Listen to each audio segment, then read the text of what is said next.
Miss Megan, is it Broff, if you can make your way to the podium to speak next. All right. Yes. Hi, my name is Nicole Litton, and I am here to discuss with you what is on the agenda as item 26. On January 4th, our beloved dog Pugsley was viciously attacked in our fenced-in backyard by 3 pit bulls. My husband, Jeremy Litton, attended the last City Council meeting to make you aware of the incompetence of animal control. I do not wish to spend time going over what my husband already did. Instead, I would like to tell you what has happened since the last meeting. On January 9th, we requested the report from Animal Control since we were told the office has 3 business days to investigate. At this point, we were told that it would take 7 to 10 business days to get the report. That would have made the due date January 25th. We have yet to receive the report, despite requests to Animal Control and Commander Johnson. Nothing was done until last week when WLBT contacted Commander Johnson. In an attempt to mitigate the city's inaction, Commander Johnson sent an animal control unit to the residents to do a follow-up check. The dogs, which the owners claimed had been removed to Louisiana, were back on the property. Despite all 3 dogs being on the premises, Animal Control only took 1 into custody. It took me 30 minutes and numerous calls to Animal Control, the 4th Precinct, and dispatch to actually get in touch with Commander Johnson, who sent the officers back out only to find that, unsurprisingly, the owners had removed the other dogs from the premises again. So this is now 3 times that Animal Control has failed to do their job properly. When I spoke to Commander Johnson, he admitted that Mr. Perry had not followed the ordinances when he released the dogs back to the owner on the day our dog was killed. When I spoke to the commander again and told him I thought the owners were training dogs for fighting, he chuckled and said, "You're probably right." I informed him that I did not think anything about this matter was funny. Because of Paul Perry's incompetence, these dogs are back in our neighborhood. My children are terrified and can't go outside.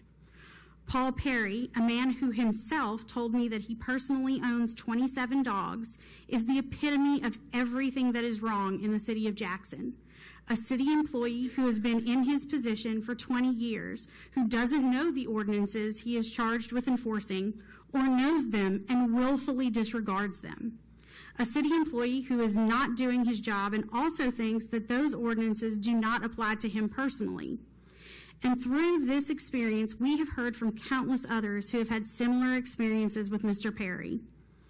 We ask that you rectify this situation immediately so that next time we aren't standing here telling you that these dogs attacked, or other dogs attacked another beloved pet, or worse, a child. Thank you for your comments. I appreciate them. That we are going to be dealing with this as a personnel matter in executive session at a later point in the meeting. Thank you. Thank you, Ms. Litton, for coming forward. And Mr. Floyd.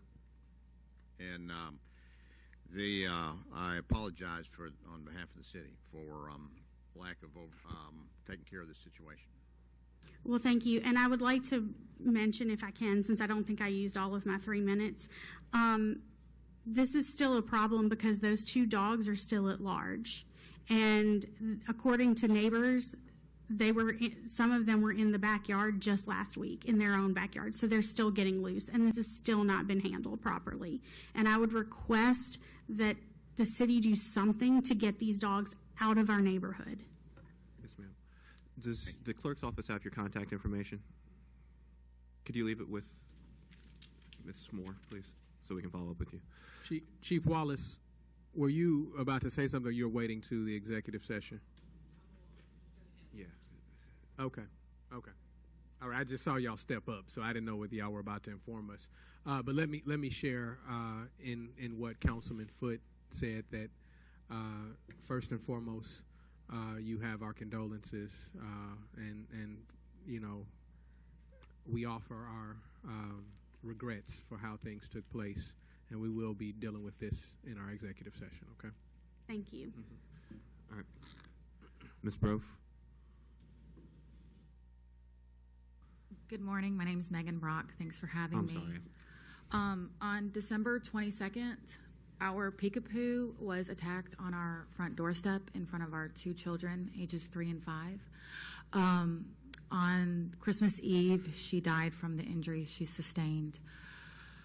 We called animal control, and officers came out, and they dealt with us, and they have been communicating with us, but they have been unable to get in contact with the family whose dog attacked Petunia. I know their home. I know where they work. They are members of our community, and it seems that animal control has a problem getting in touch and following through with seeing that order is restored. I don't want the dog put down, but I do want a ticket written to the family. But it seems that they don't answer the phone calls. They don't return any of the notes that are left at the house. And it's frustrating as a member of our community to know that, the corrective actions aren't being taken. That's all I really have to say. I really miss my dog, Petunia. Yes, ma'am. Thank you very much. Thank you. Mr. Stokes? Thank you, Mr. President. I know this item is on the agenda for later in the council meeting. Mr. President, I have dogs that I feed, but I do not own. Some might call them stray. Some might call them wild. They won't let me touch them or anything. But for animal control, what I have any way to handle this situation? All the people at animal control are not bad people. They're knowledgeable people. And I don't know what's the facts in this particular situation. But they have sent me to some of the best vets. I have paid a lot of money for dogs I do not own. But somewhere down the line, if you care about human beings, you need to care about the animals also. But for the people I talk to, and I can't wait till we go into executive session, all the facts that we're hearing is not the same as what they told me. Thank you. Yes, sir. All right, we're going to go to consent.